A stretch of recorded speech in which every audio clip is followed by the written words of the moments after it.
Foundation. How deep inside your mind must I go to rip it out?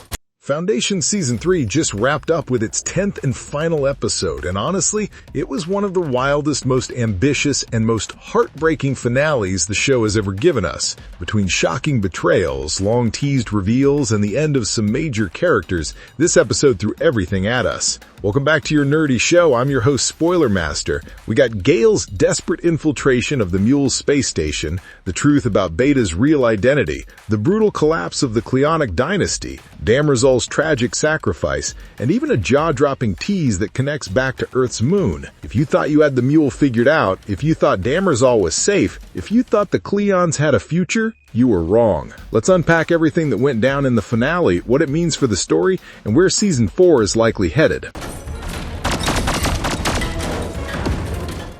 Gale infiltrates the Mule's space station. The episode wastes no time throwing Gale and her team right into the thick of it. On New Terminus, she prepares for her big showdown against the Mule, taking Pritchard, Torin, Leda, Zira, Magnifico, and Abeling with her. Their goal is clear: take out the Mule, free Beta, and tip the balance of power before it's too late. Digital Seldon lends a hand, transporting them and the vault into the Mule's new space station. From the start, you can feel the tension. Torin is desperate to rescue Beta, but Pritchard cuts through with cold realism. Sure, save her if possible, but killing the Mule has to be the top priority. Gale shares a final kiss with Pritchard before the mission kicks off, and Digital Seldon pulls off a distraction so the crew can sneak their way toward Inverse Chamber, where the Mule is hiding out. Meanwhile, Beta and Dawn are locked in confinement, but when the alarms blare, Beta forces her way out. Dawn, however, decides he's staying behind. His legs don't work like they used to, and he doesn't want to slow her down. It's a surprisingly tender moment. He lets her go, knowing full well he may never see her again.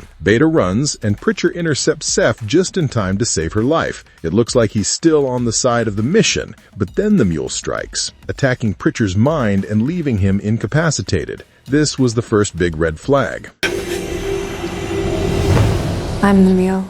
Beta is the Mule. Here's where the episode throws its first real grenade. Gale and her crew finally confront the Mule in Inverse Chamber. Leda goes down immediately, and the rest don't last long either. The Mule even invades Gale's mind, seemingly forcing her into suicide. But Gale's been training for this moment all her life, and in the satisfying reversal, she manages to turn the tables and compels the Mule to kill himself instead. It feels like a victory. Gale even puts young Skirlet to sleep to spare her from the horror of what just happened. Torin, Zira, and the others begin to regroup, and it looks like, maybe, just maybe, the galaxy has been saved. But then comes the twist that flips the entire season on its head. The real Mule steps out of the shadows, and it's Beta. The reveal works because the showrunners knew viewers, especially book fans, were expecting Magnifico to be the true Mule. That's the twist in Asimov's version, so the adaptation swerved hard in another direction. All along, Beta has been hiding in plain sight. Those visions we saw of a boy growing up on Rosem,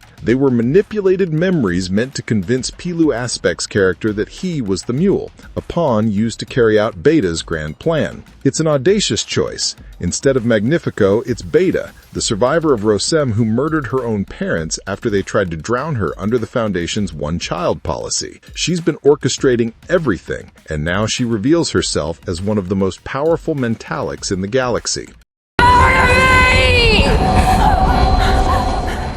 Gale thwarts Beta. Torin is devastated by the revelation, but Beta easily puts him to sleep with the promise of an explanation later. Pritchard, meanwhile, reveals his true allegiance. Either Beta converted him during their earlier encounters, or that seed was planted long ago and only activated now. He insists that Gale should surrender her mind to Beta. When she refuses, Pritchard shoots her in the stomach. It looks like the end for Gale, but Beta makes one fatal mistake. She tells Magnifico to play the Visisonar. She assumes the music will amplify her powers, but Gale had already tampered with both Magnifico's mind and the instrument. Instead of boosting Beta, the sound strengthens Gale, giving her a chance to break free. And then we get one of the most gloriously over-the-top escapes in the show's history. Gale cloud surfs out of the space station, wounded but alive, and lands on Rassik's ship just as it's preparing for hyperspace. It's absurd, yes, but also pure pulpy sci-fi energy. Inside the ship, Digital Seldon confronts her. He wants to know if she'll finally make good on her promise to give him a physical body. That's when Gale drops the bombshell we already suspected. Hari Seldon is dead, and she lied to Digital Seldon just to get his help infiltrating the Mule space station. Cold, calculated, and brutal. She abandoned him in the vault, leaving him devastated. You can feel that betrayal sink into him, and it sets up a very intriguing alliance for next season. Calling out. It was trying to connect. I cannot allow myself to believe that.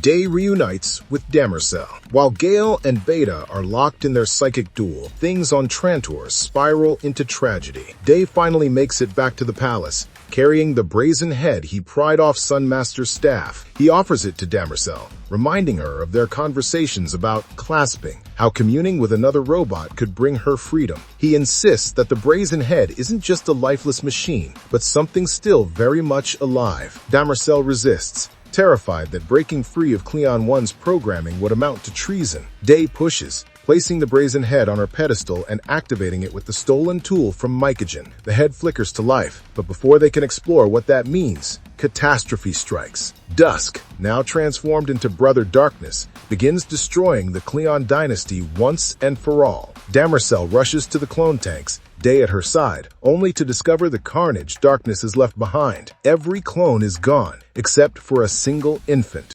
No options. You always do. I am the monster you raised! Demerzel's sacrifice. The baby becomes the centerpiece of one of the most gut-wrenching moments in the finale. Darkness seizes it, taking the child to the Ascension Chamber where anything placed on the dais is disintegrated. He forces Demerzel to choose. Save the baby and die, or let it perish and stop him. In the end, Demerzel chooses the child, shielding it with her own body as the disintegration ray wipes them both out. It's heartbreaking, not only because Demerzel dies just as she was on the cusp of true freedom, but because the sacrifice feels preventable. Could she have saved the baby without dying herself? Maybe, but the show leans into the tragedy. Demerzel's arc ends here, cut down just as she was beginning to break free. Free! She could have set us free! Is that what you did? Days fall. For Day, the loss is catastrophic. He sits in shock, realizing everything he endured in Mycogen, every sacrifice he made has amounted to nothing. Rage takes over, and he attacks Darkness. But without his nanites, he's no match. Darkness still has his, and when he shoots Day in the stomach, the once mighty Emperor bleeds out. Zagreus arrives too late, helpless as Darkness orders the removal of Day's body and 2 of the 3 thrones. The Cleonic dynasty is shattered, with only Darkness left standing, and even he seems more interested in overseeing its collapse than saving it. A signal received and negotiated. The Lunar Revelation. Just when it feels like the episode can't drop any bigger twists, the show saves its boldest reveal for last. Quint arrives at the Imperial Library to deliver Calay's 9th proof of folding. The escort her to Preem, who's holding the Prime Radiant. Together, they seem poised to bring the Second Foundation into Trantor's library. But back in Demerzel's chamber, the brazen head sparks to life, sending out a clasping transmission, and that signal is received on Earth's moon. Yes, you heard that right. Calais, the real one, is alive and working with robots in a lunar base. Robots that were supposed to have been wiped out in the Great Human-Robot War. Their survival changes everything. Not only does it challenge the foundation of psychohistory, it teases the possibility of an entirely new force entering the galactic struggle. Is Calais herself a human who's extended her life, a clone, or even a robot wearing her likeness? The finale leaves that tantalizingly unanswered. But one thing is clear, Calais and her robots could be the game-changing players in Season 4. I have dreamt about you for half my life. Beta, Gale, and the road ahead. So where does all this leave us? Beta has fully emerged as the Mule, now holding sway over Pritcher and possibly Magnifico. She's set her sights on galactic domination, with Trantor likely next on her list. Gale, meanwhile, barely survives, wounded and reeling from betrayal, but still a powerful counterforce. Their next confrontation feels inevitable. Psychohistory suggests it may happen on Trantor, and given the Prime Radiant's hints of a black hole, their battle could be catastrophic enough to reshape the entire galaxy. Gale may even realize that the only way to truly end the cycle of crisis is for both herself and Beta to perish together, taking their unnatural influence out of the equation. And then there's Digital Seldon, abandoned and heartbroken. With nowhere else to turn, he may find common cause with Beta, Betrayal has a way of making allies out of enemies, and if he helps her find a physical body, it could tip the balance even further in her favor. Darkness. Well, if the robe fits. The end of the Cleons. Brother Darkness's rampage has but all ensured the Cleonic dynasty is finished. Dawn is still alive, but his role is uncertain, and Darkness doesn't care to preserve the lineage. The genetic code might survive somewhere, but the dynasty as we know it is dead. After 3 seasons of watching Cleon after Cleon rule, scheme, and falter, Foundation seems ready to close the book on this chapter of Empire. Long time for this.